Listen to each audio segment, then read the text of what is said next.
dneska tady mám takovou prácičku, kdy vlastně po jiné firmě budu přidělávat technologii u přilivového bazénu.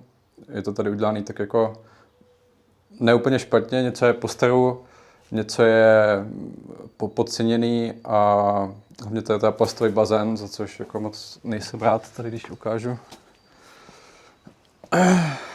Vlastně je to plastový bazén přilivový. Naštěstí chlapi, když to dělali, tak aspoň použili vyrovnávací nádrž a neudělali to jenom tak, že měli hluboký vlastně žlábek bez nádrže, protože to je za mě úplně špatně. Protože když to nějaká firma udělá tak, že jenom ten žlábek je hluboký, není žádná vyrovnávačka, tak vlastně když se lidi koupou, jde to do žlábku, ten žlábek se naplní, ten bazén za prvý může přetíct, a za druhý vlastně vy nikdy nevíte, kolik je v tom bazénu vody, aniž byste zvedli tu mřížku a podívali si, kolik tam je vody. A za třetí, u jedné nejmenované firmy, oni tam dávali jenom jedno sání, takže když to čerpadlo se jenom z jednoho bodu, tady v tom žlábku, tak vlastně potom vzniká vír a i když ten žlábek je třeba do půlky plnej, tak tím vírem si to tahá vlastně vzduch a to čerpadlo se zavzdušňuje, nejde to dobře a úplně nejsem fanda tady toho, no. Takže tady naštěstí je kompenzačka, takže vlastně bazén, když se někdo koupe, přeteče to do žlábku, jde to pak tady do vyrovnávačky, která je tady v technické místnosti. A teče to vlastně sem, odsaď si to bere někde ze spoda, tady je trubka, tady si to bere ze spoda čerpadlo to nasaje a vrací to vlastně přes filtr zpátky do bazénu a vyrovnává ty hladiny. Jo, co je tady udělané po staru, tak je to, že tady je vlastně 7 sond, nebo nevím kolik, 3 sondy možná, jo, těch řízení je víc, 1, 2, 3, 4, možná 5 sondových řízení.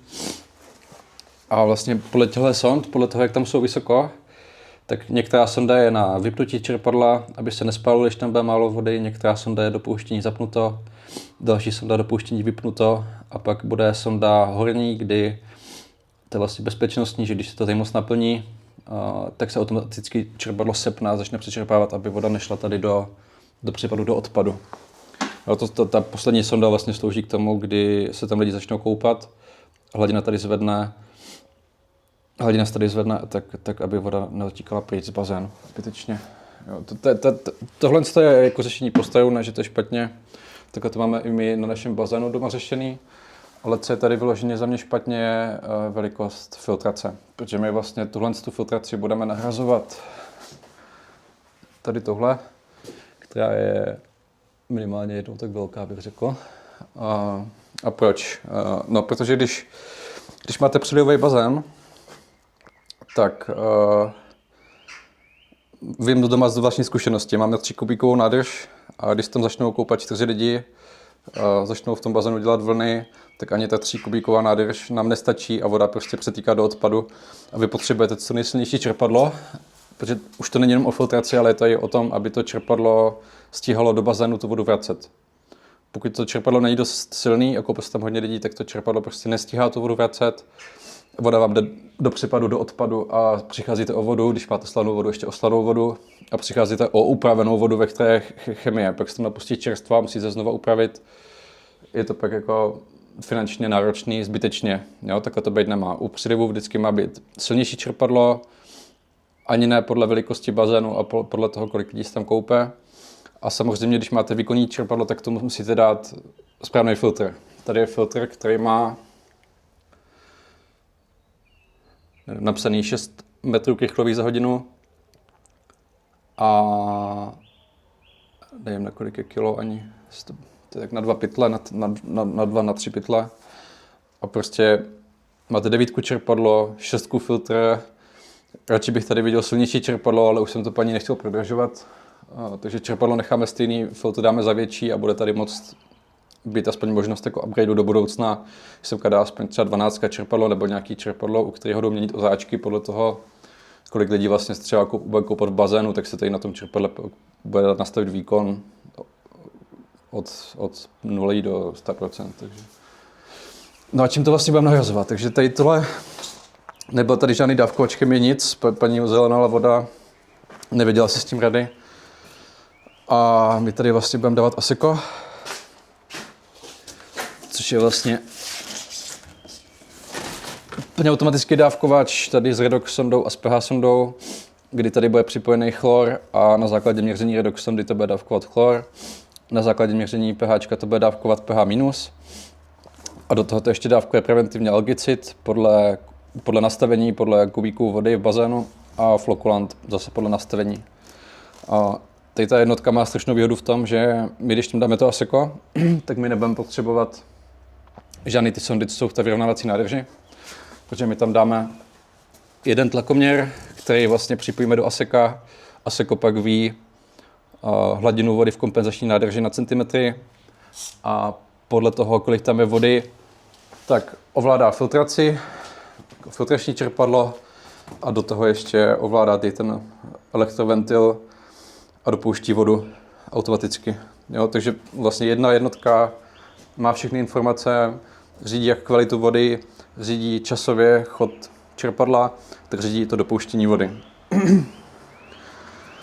Ještě bych se vrátil k těm plastovým bazénům, tak pokud vám nějaká firma bude nabízet plastový bazén, předivový hlavně, bez vyrovnávačky, tak asi utíct radši. Jo, nedoporučuji a celkově moc předivový plastový bazény nedoporučuji, protože tam bazén je asi 13 let a 2 roky z toho jsem pracoval u jednoho z největších výrobců plastových bazénů v Česku a zažil jsem si s tím svoje. A stalo se nám třeba i, že přivezli úplně nový bazén, který v tom žlábku vlastně tekl na 13 místech. A v tom žlábku potom, když to máte zabetonovaný a potřebujete tam opravit nějakou nečestnost, tak jako špatně se to hledá. Moc to už zavařit nejde, že? Protože moc místa už tam pak není. Hlavně plast už nejde pak po 5, 6, 7 letech svařovat, takže teď to ani nevyfolujete. Jo? To pomalu není jak opravit skoro, takže to je katastrofa. Jo, tady ten bazén, když vyfoliujete, tak jediný co, tak můžete dojet tou folií vlastně sem. A tím pádem se obnoví jako vizáž toho povrchu vevnitř.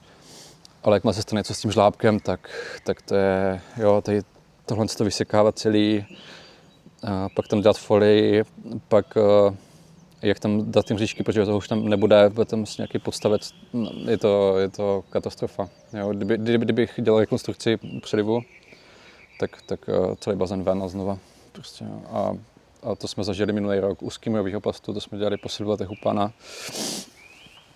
Celý bazén ven a znova. Investice dalších 200 000, 300 000, prakticky za nový bazén a nevím, no. A když se podíváte na tu rovinnost toho plastu, tak to světlo, jak je odchlíplý, tam nevím, jestli to bude vidět na kameře, ale ten plast se prostě kroutí, vlní. No, my když stavíme bazény z těžké folie, tak nám kolikrát zákazníci s váhou jdou na bazén a řeší milimetry na stěrce. Nevím, toho plastu nikdo neřeší, že ty stěny prostě jsou posprohýbaný, nevím z jakého důvodu. To tím firmám prochází, ale tak, no, takový život. Tak jo, tak já tady hodím kameru pak nahoru, dám si nějaký timelapse, jak to připoju a pak ještě, až to budu mít zapojený, tak ukážu vlastně, jak to funguje. A na konci videa pak řeknu, kolik to stálo, co všechno tam bylo potřeba. A hlavně, když si někdo bude chtít třeba automatizovat bazén, tak bude vědět, jak. A nenechá se nachytat třeba.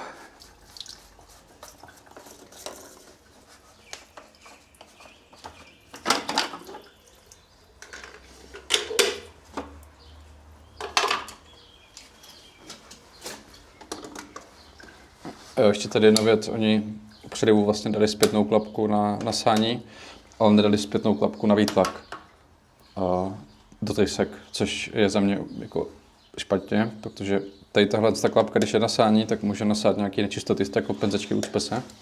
Abyste viděli, jak vypadá ta zpětná klapka vevnitř, tak vlastně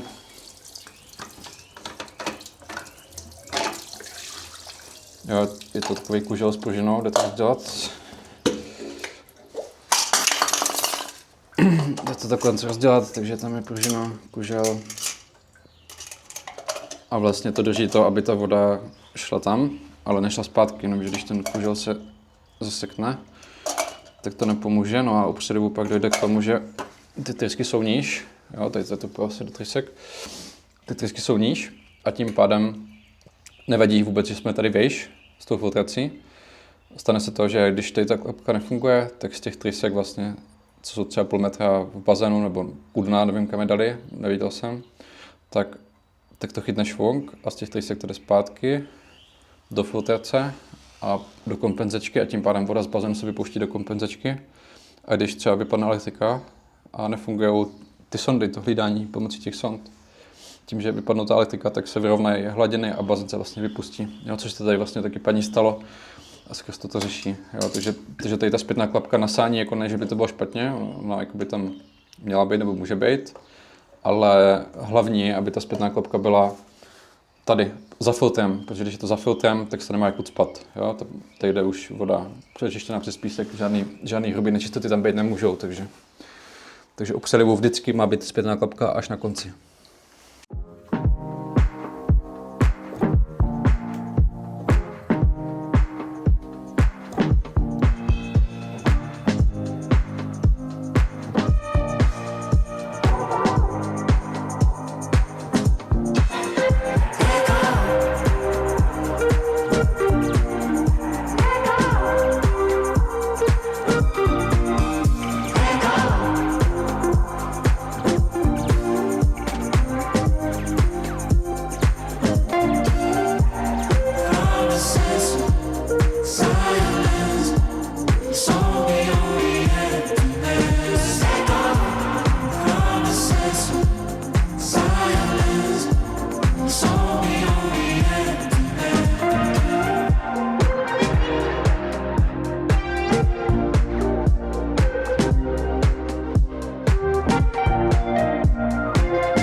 Na tohle jsem chtěl dát i samostatný video, takže je dobře, že to tady dneska máme.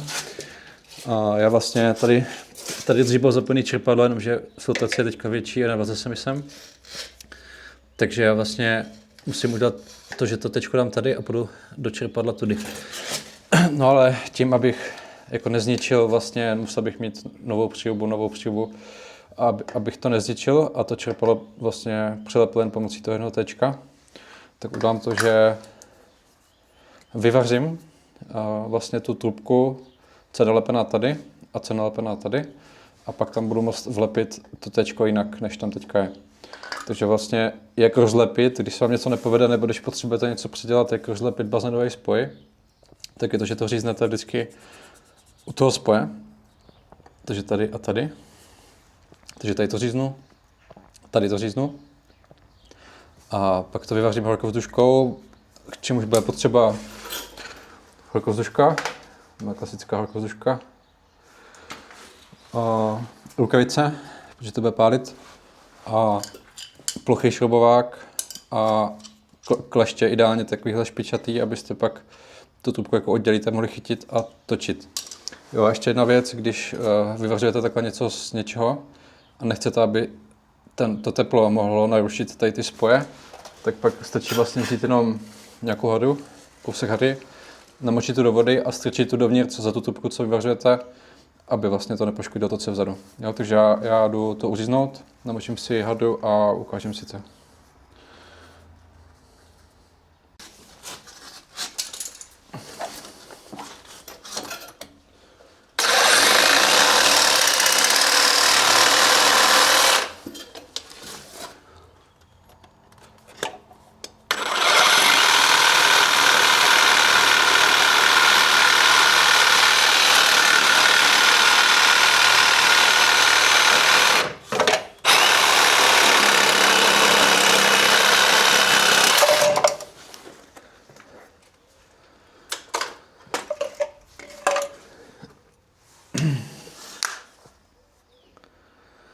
Jo, teď mi teda zbylo tohle co?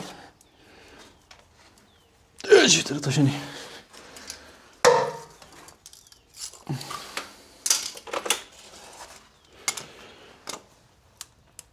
Yeah. Tak, povoleno. No, takže tohle toto. Takže tohle toto vyvařím. Tu trubku z toho, aby tam šla pak lepit nová. A tady vlastně v tom tady trubka, kterou vyvařím. Začnu tohle, ať na to vám to ukážu. Jo, tam vlastně tady tu trubku, co je vevnitř. Můžete vidět, tak vyvaříme. Dám tam trošku hadu, ať zablokuje ten teplý vzduch. Nažhavíme velkou zdržku.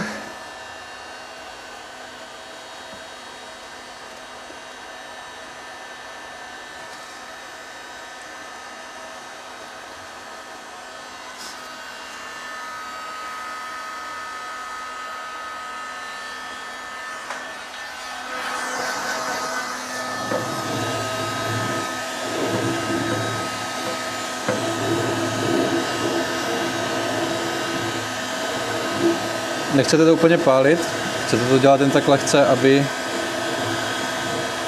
ta trubka změkla, to co je vevnitř.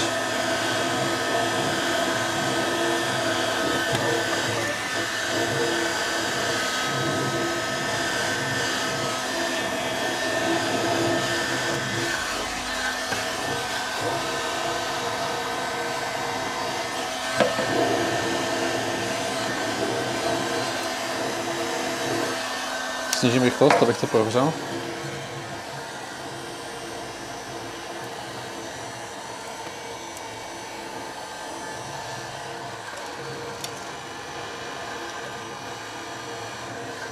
Tak, teď zkusíme, jestli už to půjde.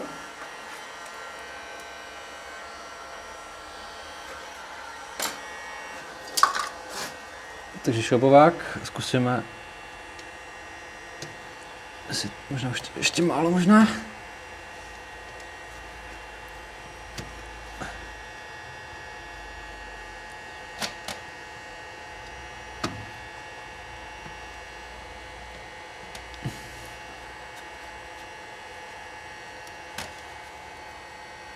Ještě trošku to nahře.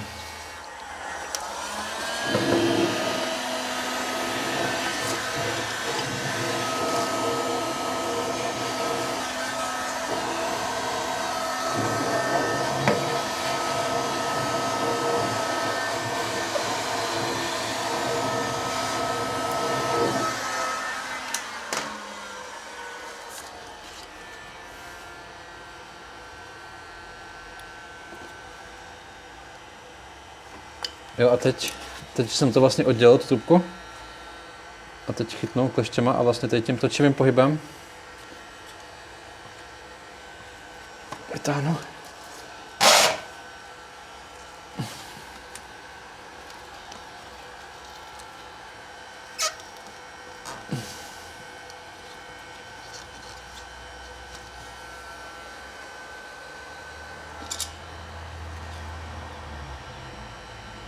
Jo, nic tam nezbylo, takže teďka tam vlastně, teď je dobrý vzít si ještě kus trubky. Ještě doufám, že někde mám. Tady. A vlastně si ustačím dovnitř, protože teď jak je to rozehřátý, tak by to mohlo být v nějakém oválu nebo v něčem. A teď, když tam strčím tu trubku, nechám to takhle schladnout kolem ní, tak vlastně to tečko je znova použitelný. Odmastím, můžu tam nalepit novou trubku a je to jak nový spoj úplně. Ono, tady šetřím jako pár korun, no, ale někdy se může stát, že potřebujete něco vyvařit z nějakého dílu, který může stát třeba jako 5000 nebo 3000, jo, a takhle vlastně nebudete muset kopat nový díl a prostě ho zachráníte. Jo, nebo teďka volal mě jeden kolega, který tohle neuměl a vlastně se mu to stalo, že byl v šachtě a byl to poslední spoj u šachty, že mu to tam prasklo a potřeboval vlastně to tam nalepit a nevěděl jak, tak takhle. Teď udám to stejný na tom druhém. No, teď mám dvě místa, navlepení trubky, tady bude 6, 3 a 3 dovnitř, 6, a tady bude plus 2 cm, tak 8, no, 8 a 6, nalepím, mám to znova, mám to správně.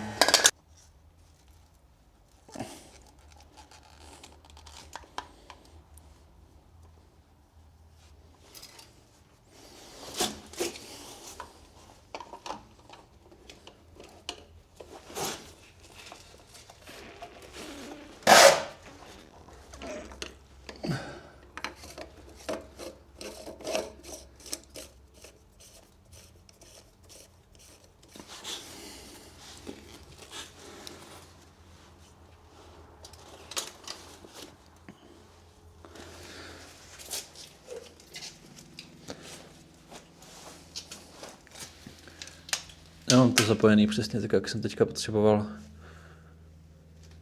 Čerpadlo stát tady. Posunul jsem si ho kousek a zachránil jsem tam displej.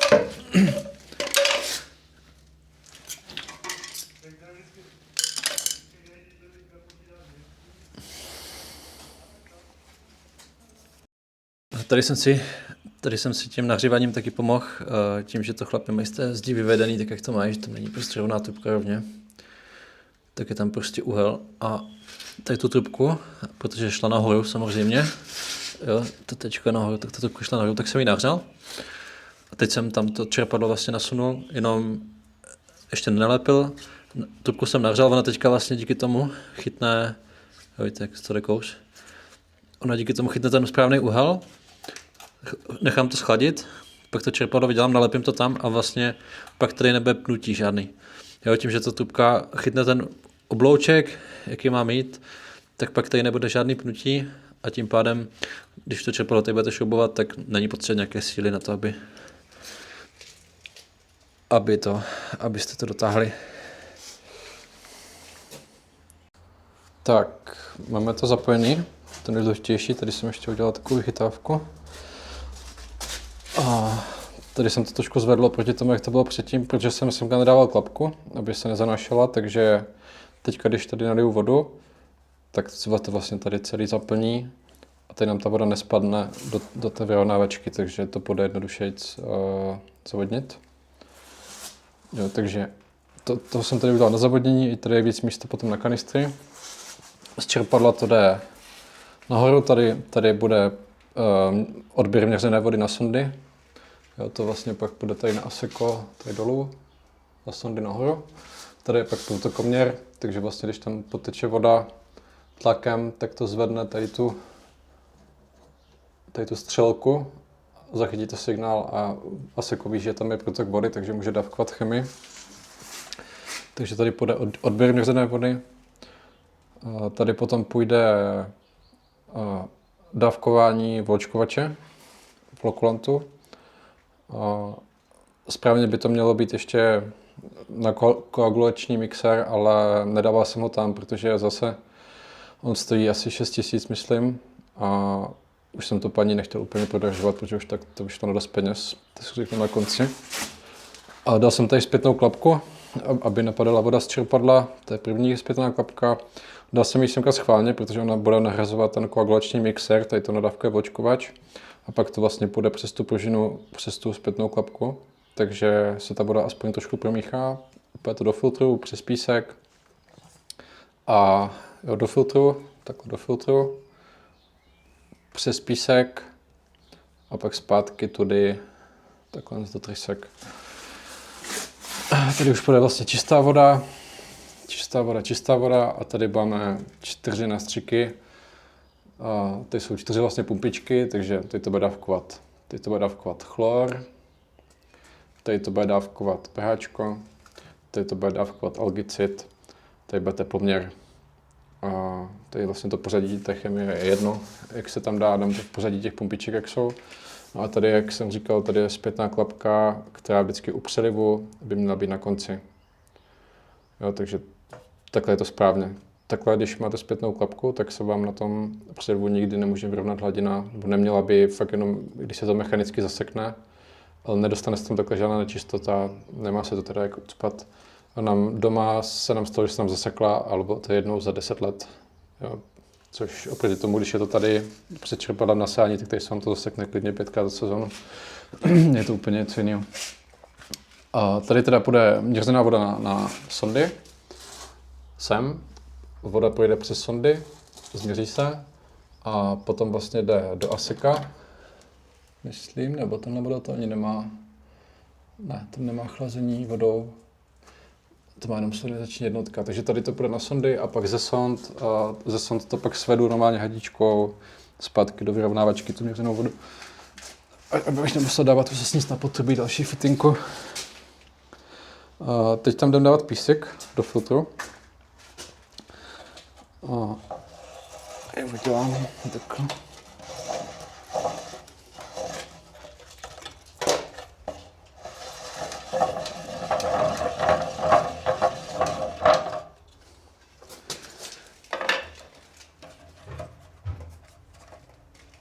Ježišmarja, to tam mají obráceně na fest. Tak. Vlastně vždycky, než dáváte písu do filtrace, tak dvě věci. Prvně si zkontrolujte, jestli tady ten výpušťák dole je dotažený. Jestli tam jde vidět. Jo, ten si zkontrolujte, jestli je dotažený, protože kdyby nebyl. Má vždycky dvě matky, jedna je na vodu. Jo, tady to je na vodu. A pak tady ta z toho jde do písek. A nebo to jde vyměnit celý. A když byste to tady měli povolený a nějaký písek vám to napadal, tak už se vám to jako strašně špatně bude těsňovat. Jo, hlavně už pak to zjistíte, když to máte vodu a zbytečná práce pak navíc. A potom vlastně vevnitř té nádoby tak jsou takovýhle laterály. A ty vždycky, když oni jdou oddělat, tak vždycky, než to plníte pískem, tak zkontrolujte, zda jsou dotažený. No, má doprava, je tam pravý závět. Kdyby se stalo, že se to při tom převozu uvolnilo a nejsou dotažený, dáte tam písek, pak vám půjde písek do bazénu a musíte celý vydělat ten písek, dotáhnout ty laterály a zase je to strašně moc práce jako navíc. Jo, takže rukou zkontrolovat, jsou dotažený a tady ten střed, tak na něj si hodíme jenom nějaký sáček nebo něco. My tam možná mají k tomu i nějakou krycí plastovou misku. Nikdy semka se nikdy nesmí dostat písek. Jo, takže vždycky tady to zakrýt, ať už čímkoliv. Nasypem písek a půjdeme dál.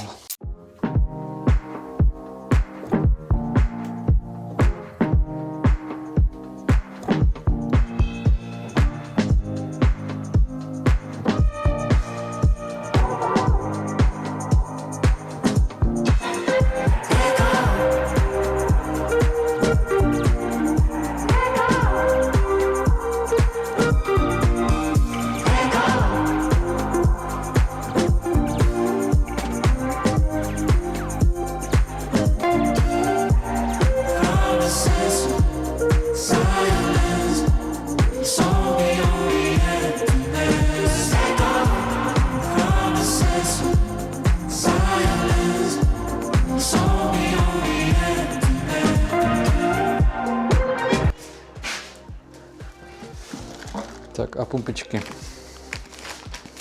Pumpičky jsou úplně jednoduché. Tady je vlastně jenom řídelka, která se točí. Pumpička se silikonovou vlastně hadičkou. Ta hadička se dá vyměnit úplně jednoduše. Tady tohle vlastně ten střed vyjmete ven, vyměníte. A pumpičky jenom nacvaknete.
Už jsem tam natáhl tu hladinoměr, teďka tam leží na dně, ještě ho budu muset upevnit, protože má být na stojáka, tak ho budu muset upevnit tam dolů.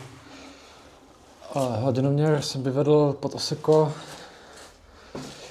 tady a tady jsem vyvedl, to je od toho magnetu dopouštění, od toho elektroventilu. A upravil jsem rozvaděč, vlastně nechal jsem tam jenom jističe a tady ten vypínač, aby vypínal, zapínal světla. Jinak všechno jsem vyházel pryč. Když máte ASECO, je prostě výhoda v tom, že vlastně tohle všechno tam bylo navíc. Spínací hodiny nejsou třeba stykače, hlídání hladiny, další hlídání hladiny, další hlídání hladiny, jo. Takže tohle všechno, ty kabely, co tam bylo navíc. Teď vlastně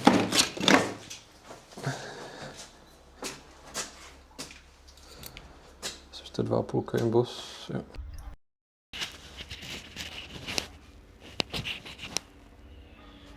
Jo, teď vlastně mám připojený level, tady je zapojený hnědej se sondy, tady je zelený, fáze 0 elektroventilu, zem. To zavřu a to. Tak máme hotovo.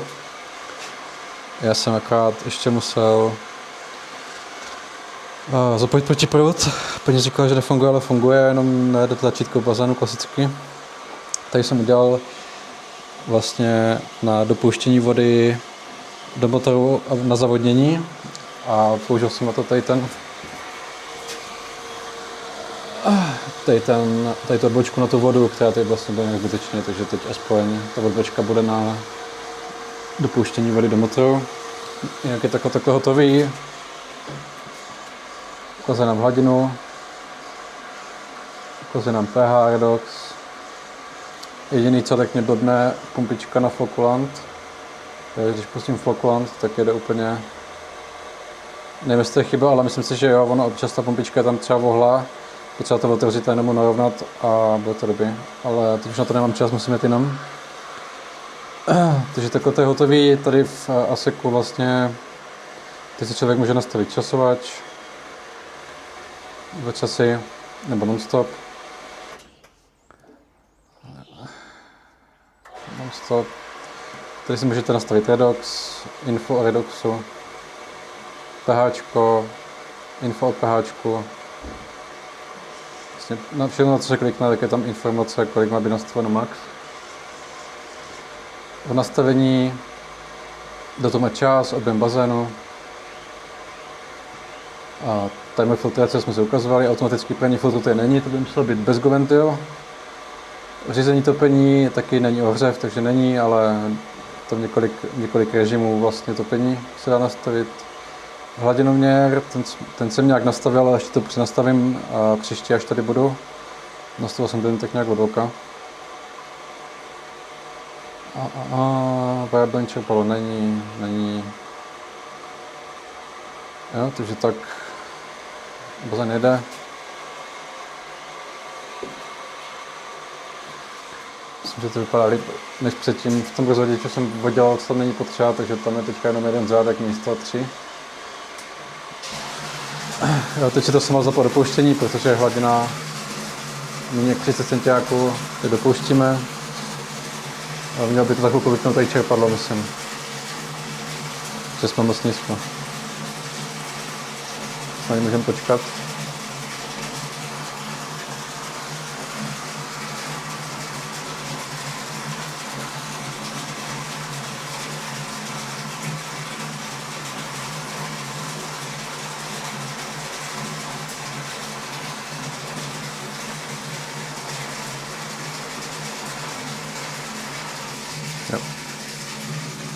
Jo, tady vidíte, že hladina 27 vypli jsme, proč jsme vypli nízká hladina.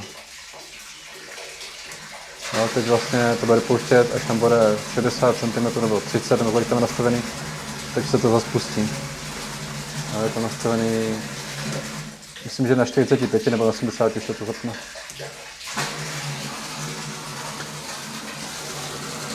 Takže tak. Tam ještě budu muset jít a spravit tu sondu, ale teď nemám čas, musím jít na jinou zakázku.